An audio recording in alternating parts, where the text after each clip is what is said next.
Жигиттер могу жерде бойдоктор да барсыздар. Келиңиздер суранам. Бойдоктор, өзүңө аял тандабай, келечекте төрөлө турган балдарыңарга эне тандагыла. Таштандыда өскөн гүлгө суктанбагыла деген. Жаман чөйрөдө өсүп калган 1000 сулуу болсо да суктанбагыла. Кыздын адебине, тарбиясына, адеп аклагына, кайсы чөйрөдө кимден тарбия алган, ата эне тегине карагыла. Кыргызда шундай сөз бар. Тегиңди сактайм десең, уулуңду тарбияла, улутту сактайм десең, кызыңды тарбияла деген кеп бар. Ошондон келиңиздер. Ой жигиттер, өзүңө сулуу кызды тандабай, мунул менин келечекте балдарыма эне боло алабы жокпу? Ата энеме, урбагыма, тууганыма баш көтөрүп жүрө турган бир үй бүлө боло аламбы жокпу деген үмүт менен ойлонгула. Жөн эле назик сүйлөп, жөн эле боенуп алса, чактанып алса, мактанып алса алаксып калбагыла. Жигиттер көз ачалы. Ал эми момундай бала тарбиясында баланын башына түшкөн бүтүн нерсеге белди бекем байлап, аялыңар менен, бала чакаң менен бир болуп, башына баарына даяр болууну үйрөнгүлө. Өзгөчө аталарга суранышым. Bir окуя менен сөзүм жыйынтайм. Bir күнү bir киши, карасаңыздар, деңиз жээгинде кайык менен баратканда кайык сынып кетип, кулап кетип толкунунда. Эптеп сүзүп барып ошол аралга жашап калат.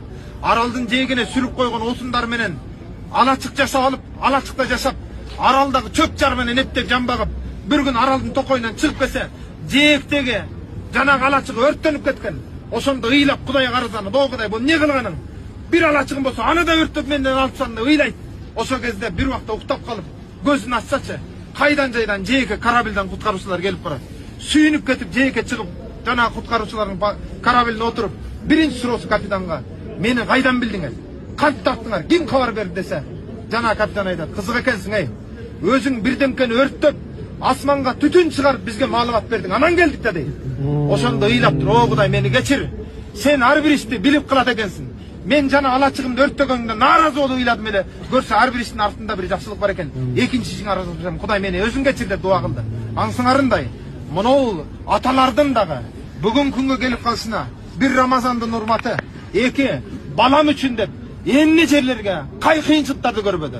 Бардыгы кайсы бирөөсү Кудай Таалага дуасы менен жетти да, мына ушул инсандарды Рамазанда ошончо берешен жомарт инсандарды себеп кылып, мына бүгүн дартына, баласынын дартына даба тилеп, акчасын барып табылып отурат. Антан мен Хамзанын атасына, Асландын атасына, ошол эле учурда Байхандын аталарына, аталардын кадыр баркын, перзент үчүн жанын бере турган аталардын колунда бар экендигин, сиздердей жакшы адамдардын урматына жер бетинде кыямат кайым болбой атканын далилин көрсөтүп атканыңыздарга терең ыраазычылык билдирем. Мына ушул аталарга да бир кол чаап коюңуздар.